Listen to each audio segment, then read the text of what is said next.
ఈరోజు దేవుని కృపావాక్యం వింటున్న మీ అందరికీ ప్రభు పేరట వందనాలు. దేవుడు మిమ్మలను, మీ పిల్లలను, మీరు చేస్తున్న పని అంతటిని దేవుడు బహుగా దీవించును గాక. ఆమేన్. మనం పరిశుద్ధ బైబిల్లో నుండి ఒక వచనాన్ని చదువుకుందాము. 1 యోహాను పత్రిక 4వ అధ్యాయము 7వ వచనాన్ని చదువుకుందాం.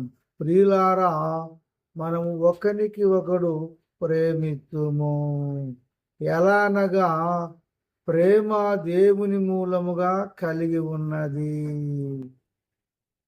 ప్రేమించు ప్రతి వాడును దేవుని మూలముగా పుట్టిన వాడు దేవుని ఎరుగును. ఇక్కడ ఈ వచనంలో 4 విషయాలు మనకి కనపడుతున్నాయి. 4 విషయాలు కూడా మనం త్వరగా చెప్పుకొని మనము ముగించుకుందాం. మొదటి మాట మనం జ్ఞాపకం చేసుకున్నట్టయితే, ప్రియులారా, మనం ఒకరికి ఒకరు ప్రేమిత్తుము. ఇక్కడ ఈ భక్తుడు అంటున్నాడు, ప్రియులారా, మనం ఒకరికి ఒకరు ప్రేమిత్తుము. ఒకరికి ఒకరు మనం ఏమి కలిగి ఉండాలంటే ప్రేమ కలిగి ఉండాలా. అన్నిటికంటే ప్రేమ చాలా ప్రాముఖ్యం. ప్రేమ లేనివాడు ఎన్ని ఉన్నా కూడా వ్యర్థం. అందుకే దేవుడు అంటున్నాడు, ఒకరికి ఒకరు మనము ప్రేమిత్తుము. ఇద్దరు భార్య భర్తలే కావచ్చు, అన్నదమ్ములే కావచ్చు, అత్తాకోడళ్ళే కావచ్చు, తల్లి కూతురే కావచ్చు, తండ్రి కొడుకులే కావచ్చు, ఒకరికి ఒకరు ప్రేమ కలిగి ఉండవలను. ప్రేమ అనేది చాలా అవసరం. ప్రేమ అనేది చాలా అవసరం.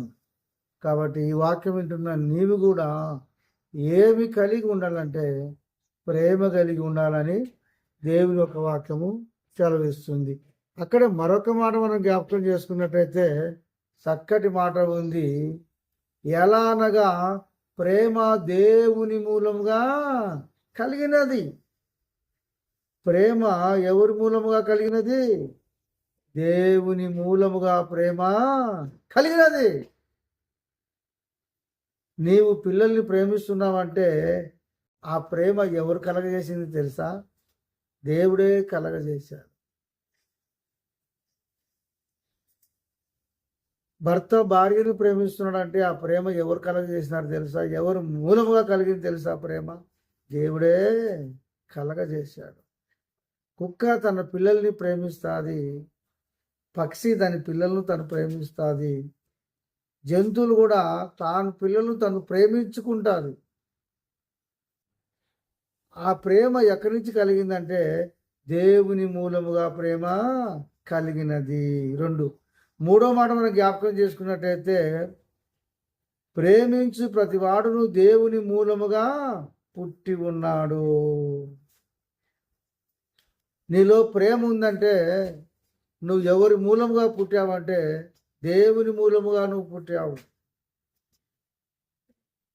ప్రేమించు ప్రతి వాడు దేవుని మూలముగా పుట్టాడు. ఎంతోమంది పేదవాళ్ళ పట్ల ప్రేమ చూపిస్తున్నారు, విధవరాళ్ళ పట్ల ప్రేమ చూపిస్తారు, తల్లి లేని పిల్లల్ని పట్ల ప్రేమ చూపిస్తారు, రోగి ఉన్న వారి కొరకు వాళ్ళ మీద జాలి చూపిస్తారు, ప్రేమ చూపిస్తారు. అలాగే ఒకరి మీద ఒకరికి ఏం చూపిస్తారంటే ప్రేమ చూపిస్తారు. ఆ ప్రేమ ఎవరి మూలంగా కలిగిందంటే దేవుని మూలంగా కలిగింది. ప్రేమించు ప్రతివాడు దేవుని పిల్లలై ఉన్నారు, దేవుని మూలంగా పుట్టి ఉన్నారు. 3. 4వ మాట జ్ఞాపకం చేసుకున్నట్టయితే, దేవుని ఎరుగును. దేవుని ఎరిగినవాడు, దేవుని తెలుసుకున్నవాడు, వాడు ప్రేమ కలిగి ఉంటాడు. కాబట్టి నువ్వు ప్రేమిస్తున్నావా? అయితే నువ్వు దేవుని ఎరిగిన వాడివి, దేవుని మూలముగా నువ్వు పుట్టినవాడు. నువ్వు ప్రేమిస్తున్నావంటే నువ్వు దేవుని సంబంధివి. ఈ 4 మాటలు మరొకసారి చెప్పుకొని మనము ముగించుకుందాము. ప్రియులారా, మనము ఒకరికొకరు ప్రేమిత్తుము. రెండోది దేవుని మూలముగా, ఎలా అనగా ప్రేమ దేవుని మూలముగా కలిగి ఉన్నది. మూడోది ప్రేమించి ప్రతి వాడును దేవుని మూలముగా పుట్టి ఉన్నాడు, దేవుని ఎరుగును. ఈ 4 మాటలు దేవుడు దీవించును గాక. ఆమెన్. ప్రార్థన చేద్దాం. పరిశుద్ధుల తండ్రి, నీ వందనములు స్తోత్రములు చెల్లిస్తున్నాము. నిన్న ఒక వాక్యాన్ని తండ్రి హృదయంలో ఉంచుకొని ప్రేమ కలిగి జీవించే భాగ్యం దయచేయమని యేసు నామములో ప్రార్థిస్తున్నాం తండ్రి. ఆమేన్.